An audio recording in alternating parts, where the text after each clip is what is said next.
Welcome to Paraphrasing in Summary. This is part 2 of a series of 3 lessons on summary writing, specifically focusing on paraphrasing.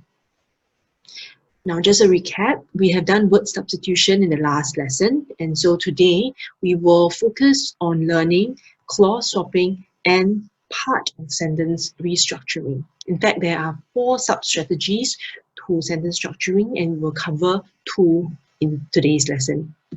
So first up, clause swapping is basically changing order of the clauses.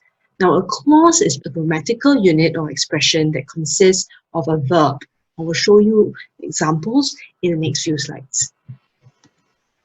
Right, so firstly, what are the 2 steps to clause swapping?